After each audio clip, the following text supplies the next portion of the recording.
Père éternel, je te remercie dans le nom puissant de Jésus pour ta parole. Je te remercie pour ton Esprit Saint qui nous conduit chaque jour et qui nous révèle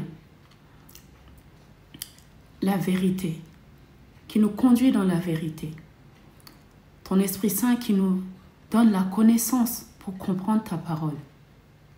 Père, merci.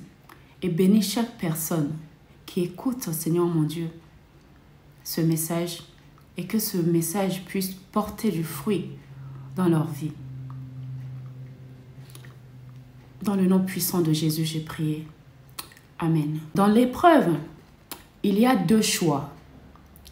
Renier Dieu et mourir, ou s'aligner à sa volonté et emporter la victoire. Sauvons ainsi notre vie. Bien-aimés, chaque épreuve est un moment de décision, un tourment crucial où tu dois choisir. Renier Dieu, perdre ta foi et te laisser engloutir par les désespoirs. Ou bien s'aligner à sa volonté, continuer à marcher dans la lumière et recevoir la victoire sur ta vie, même au milieu des combats. Il n'y a pas de troisième voie. Voici l'exemple de Pierre. Dans Marc, chapitre 14, le verset 66 à 68. Pendant ce temps, Pierre était en bas dans la cour intérieure. Une de servantes du grand prêtre arriva et elle fut Pierre, qui se chauffait, et le dévisagea.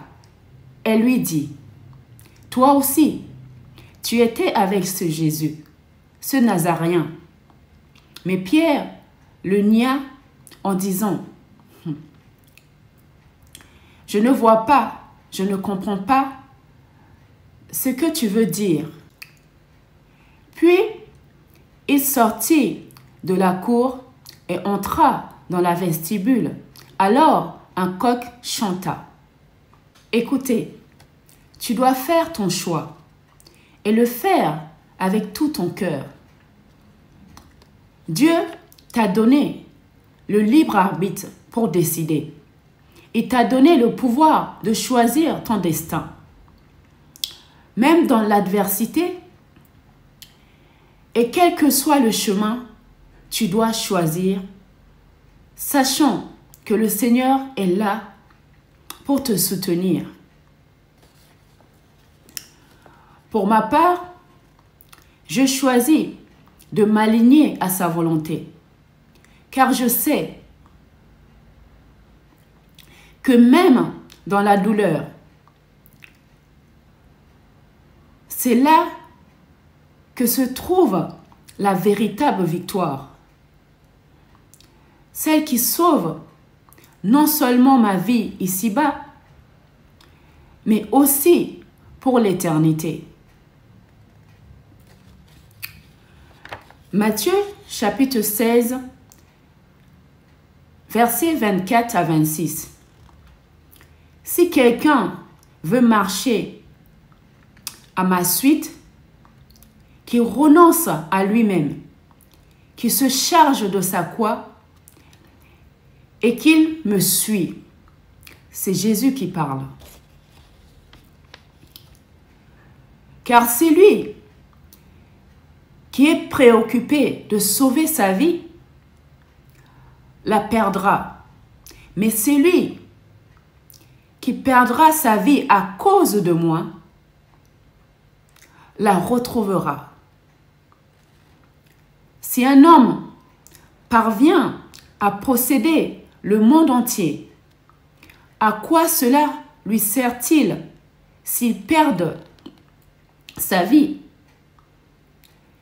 Et que peut-on donner pour racheter sa vie?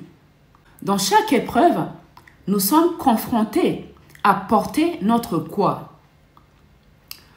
La croix n'est pas seulement un symbole religieux, mais un chemin de renoncement, d'humilité et de la soumission à Dieu. Jésus nous invite à renoncer à nous-mêmes, à nos propres désirs, à notre propre volonté, pour faire place à la sienne. Si nous cherchons à sauver notre vie par nos propres forces, à éviter la souffrance à tout prix, nous risquons de tout perdre pour l'éternité. Mais celui qui accepte de perdre sa vie pour Jésus, celui qui accepte de souffrir pour son nom, retrouvera la vraie vie. Une vie remplie de paix, de victoire et d'espoir. Rien dans ce monde, même la richesse ou la gloire, ne peut remplacer la vie éternelle que Dieu nous offre. Le Saint-Esprit nous guide dans ces processus de transformation. Il nous donne la force de porter notre croix, de suivre Jésus et de ne jamais perdre espoir, même lorsque l'épreuve semble insurmontable. Les amis, faites le bon choix. Dans le moment d'épreuve, ne te laisse pas guider par la peur ou l'incertitude. Fais confiance au Saint-Esprit. Laisse-le être ton guide. Il te conduira, même quand tu ne vois pas le chemin devant toi. Ne t'arrête pas. Au sommet de tes luttes, Dieu est fidèle. Et il te fera traverser cette épreuve plus fort et plus proche de lui. Tu n'es pas seul.